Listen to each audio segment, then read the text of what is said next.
It's November and non-fiction November is happening this month, and it's not something I've participated in before, but I thought, why not? Really, why not? Hi there, I'm John and welcome back to my YouTube channel. And if you are new here, welcome. I'm John from Nigeria, and on this channel I review books. I do the occasional book wrap-ups, book tags, book reviews, book hauls, everything bookish, it's here. And if you're also a fan of written reviews, I write for the website Life on Books, and it's lifeonbooks.com, no space. And so I would really love if you check that out. It's essay-length reviews that I go more in depth about, let's say, books that fascinate me and what I thought about them. And so yeah, you can check that out. But today I will be participating in the non-fiction November thingy. It's not really a tag, it's just an event as a whole on BookTube, and I've known about it for, let's say, a few years now. But this is going to be my first year on BookTube later this month, and I thought, yeah, it's a year already, and why not? So I'm participating in it, and I have grouped my classes of things I want to talk about today into 3 segments, which are my non-fiction recommendations. Even though I am more of a fiction reader, I read mostly fiction. If you follow me on Goodreads, or if you know, even if you see me talking here, you see me talk about fiction more. But like I've said, I am a fan of personal essay collection, essays to memoirs, and 2 of my favorite books are non-fiction books, and they are on this list also. So that's one aspect. Then there's my pick for like the month, what I'm reading for non-fiction November, and it's just one because it's a big one, and the month never goes as slow as you want it to go, so I am trying not to be overly ambitious. Then they are like my eventual TBRs, books that like more of my immediate non-fiction TBRs, that when I read, I like to intersperse my fiction reading with maybe one non-fiction at the side. Let's say 1 fiction, then 1 collection of essays, or 1 memoir. I really like to do those kind of things. I have put like those immediate ones that I would like to get to at least in the space of the next year. And yeah, and the final segment is just an after segment, but it's really all the non-fiction books I own, which are not very much. They are not even up to 10, don't worry. So yeah, let's get into it. So some of them I've talked about on here before, and so I would not really take time on each of them. But the first one is Friendaholic, Confessions of a Friendship Addict by Elizabeth Day, which I read in June. I have talked about in my June wrap-up, and I also have a written review coming for it. But this is really Elizabeth Day exploring like friendship and the entirety of the concept as a whole through her friendships, the friendships in her life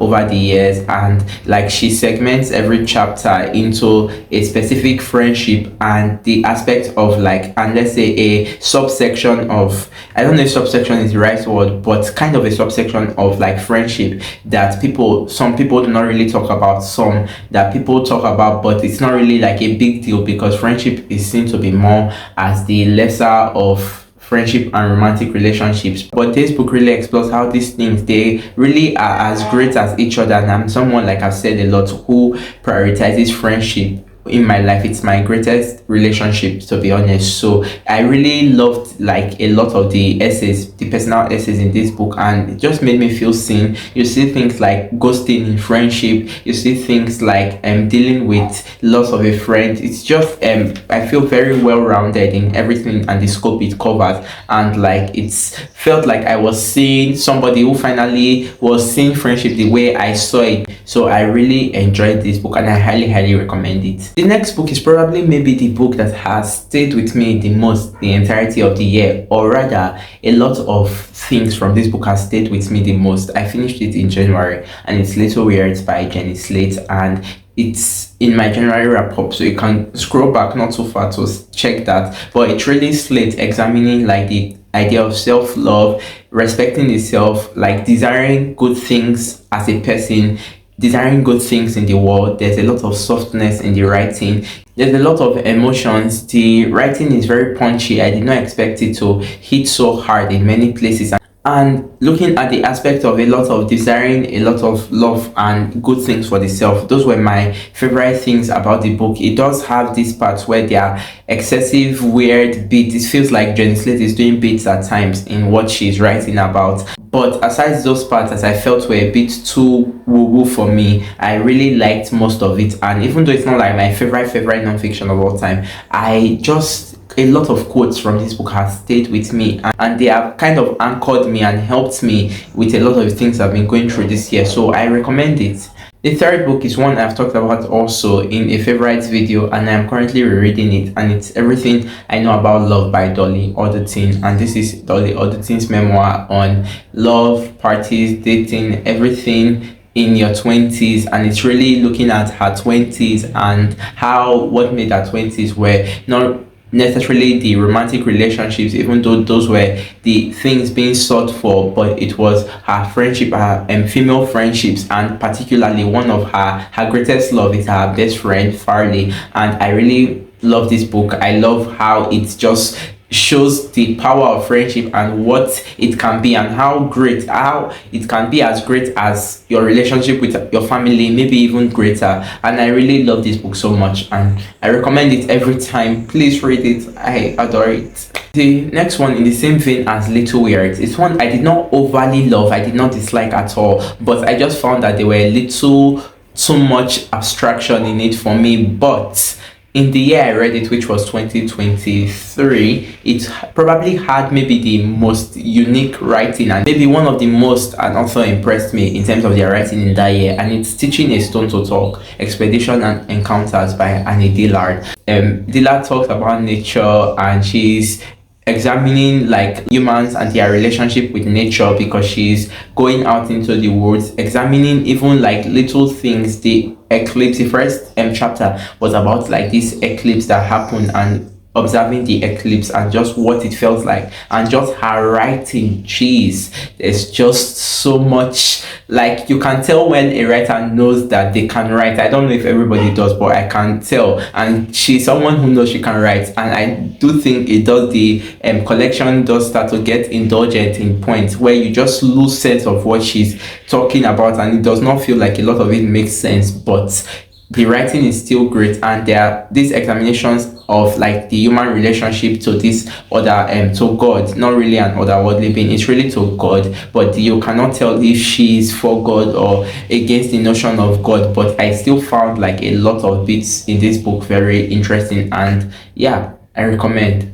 My next recommendation is maybe one of my favorite person's favorite, and it's Alex. From what page are you on? He's the one who put me onto reading it when I watched this channel, and it's The Liars Club by Mary Carr. This is a memoir. The memoir I really cites as one, maybe the best memoir, and it's a book that really is Carr looking on her childhood, but she's writing it from this retrospective stance where it is like she is the child writing it, but she was writing it as an adult. And the eye is very clear, the eye is very sharp. She has such a big eventful childhood, and a lot of things, traumatic things happen also, that you wonder how it is like for her looking back, but being able to still produce them in the same way. And I did find that it got maybe a bit too long at points, but maybe that was just on me in the way I spaced out my reading, but it did feel like it was just dragging. So there were points where I finally had to slow down, but I overly enjoyed like a lot of her memories. It's really a book that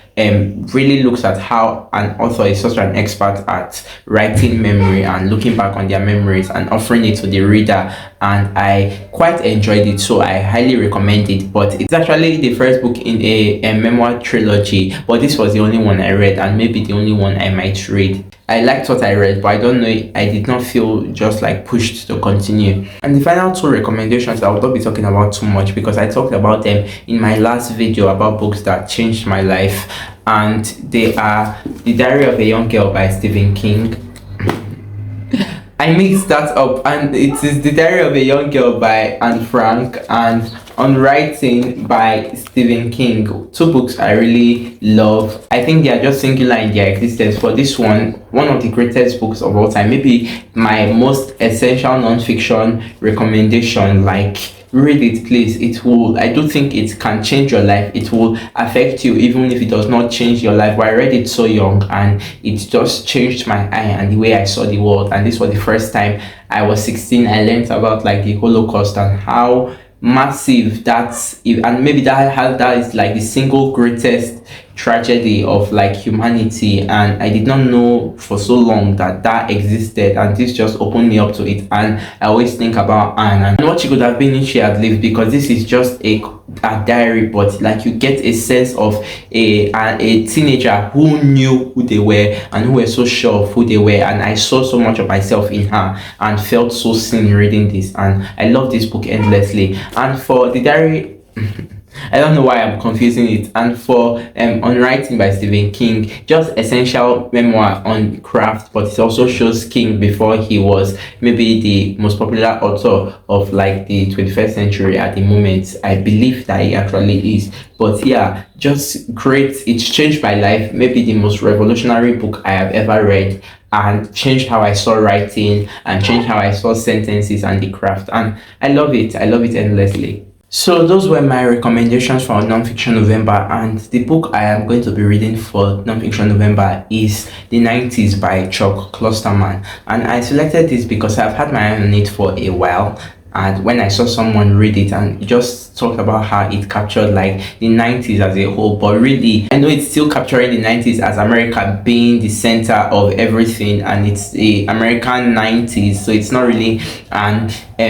it is not really an overview of the 90s in terms of the world, right? But I'm fascinated with the US a lot, and so I really wanted to see this and the historical events. But I also chose this because I've been thinking about a character from a book I finished earlier this year, and it's Celine from The Idiot by Elif Batman. Not earlier this year, actually, I finished it in August, but I liked that book quite a bit, and the narrator just felt so singular. And I watched a review, and it just reminded me that the book was set in 1995, and it did not really exactly feel like it, but I cannot say how much because I was not born then. I would not be born for nearly 10 years later. But after watching that video, I constantly thought of like what the 90s must have felt in relation to how the reviewer asked like what was the last generation to remember a pre-social media world. And so I decided to just launch into the 90s, and I have started. I'm just a very few pages in, but I will let you know how it goes at the end of the month. So I will just show the non-fiction I own because they are not very much. I've shown you two,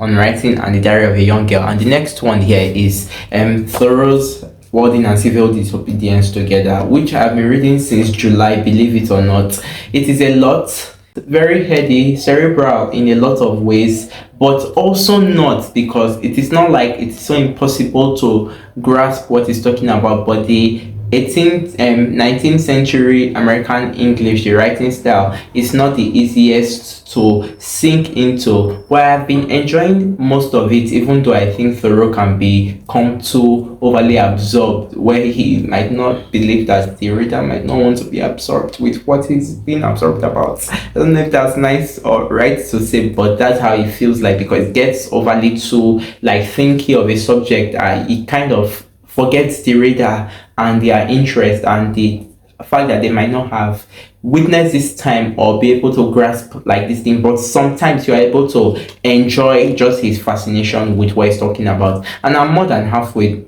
through, almost at page 200, so I think I'll finish this before the year is over. And the next one is Literature and Existentialism by John Paul Sartre, and I was given this as a gift by the sellers, believe it or not, because it was torn and I asked if they could give it to me, and they did. And I wanted to read more philosophy. I want to read more philosophy and more philosophers, and what is, I think, reading one on literature and existentialism that examines craft and a lot of things, it's golden. So I'll get to this someday. I also own another of his works, Nausea, maybe his famous one. Then next year is a bit of a torn one too, but it's The Elements of Style by William Strunk. I only bought this because Stephen King recommends it as the only book on writing you should read, except his own, of course, but he talks about this and how it's so essential and how it's so short. So I have never been able to make it through, but I've tried to start it multiple times, and I do think it's going to be essential because I'm a writer, so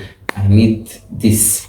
Next one is The Year of Magical Thinking by Didion. I want to read Didion. I want to see what everybody sees in Didion. I want to become that lead girly who is obsessed with Didion. I hope so. I found this copy in the country, snagged it quickly because it was so cheap. And yeah, The Year of Magical Thinking. And final non-fiction I own is A Movable Feast by Ernest Hemingway. And yeah, I got this because I liked that there was this sign aspect to it. Oh wait, maybe not in this one. I don't know where I saw that, but I knew that this is like a memoir. Even people that do not like Hemingway kind of like, so yeah. And now my final segment, which we are going to bulldoze through, is 7 non-fiction books that I want to read that are not my physical ones, but I want to read maybe more immediately than my physical TBR. And the first one is Pulphead by Jeremiah Sullivan. I do not know what this is about, but it was on the New York Times' 100 greatest books of the 21st century so far, and I saw it was an essay collection, so I was like, an essay collection here, have to read. Next one is Trick Mirror by Gia Tolentino, and it's something that I think examines self-delusions or something like that. And I know Alex has read it, and I think I saw his review when I added it to my TBR and decided I was going to read it. So this one I really want to get to eventually. Next one, Pilgrim at Tinker Creek by Annie Dilla, the author of Teaching a Stone to Talk. It is said that this is like her best one. It's also a Pulitzer Prize winner, so I'm like, if Teaching a Stone to Talk would have such striking writing, even though it was heady, I still need to read her writing because I think there's such vitality to the way she uses words. The next one is Dear Dolly by Dolly Alderton, and it was the book that came after Everything I Know About Love, her non-fiction, which came after rather. And I love Everything I Know About Love. This one seems more like shorter works that I don't think they have the same narrative structure, narrative sync as Everything I Know About Love, but I still want to just read it regardless because Alderton is endlessly funny. Her life, her relationships, her friendships, and the way she discusses them, so relatable. I want to read it. The next one, Mere Christianity by C.S. Lewis, which is I think it's kind of more of a Christian one, but it's by the famous author of the Chronicles of Narnia series, and I've heard it is a really good one and I want to read it. The final one is Night by Eli Wiesel, because this is a Holocaust book. I used to hear it's one of maybe the best ones, maybe the most painful ones, and I know it is very short, so I really want to see it because I do want to read more of that time period, even because it's just one book I've read on it and it's a very painful thing to read on, but it is necessary sometimes to do the hard thing, and so that one is very high on my list. A bonus one I would like to maybe sneak into this month, even though I said I'll be only doing the 90s, is Regarding the Pain of Others by Susan Sontag, because it is very short, under 100 pages, and Susan Sontag is one of Sigrid Nunez's friends, so I really want to read Sontag, and I do kind of like the name and title of this book and just want to see what it's about. So yeah, that is all the non-fiction November things. I hope you enjoyed this video, and yeah, if you liked it, please like, share and subscribe, and thank you all so much because this is going to be 1 year on the channel, on the booktube space, in let's say a few weeks, and I'm so grateful. I don't know if you have anything you want to see for maybe a 1 year anniversary, you can leave it in comments below and let me know, and I will surely tend to it, and I will probably see you in the next one.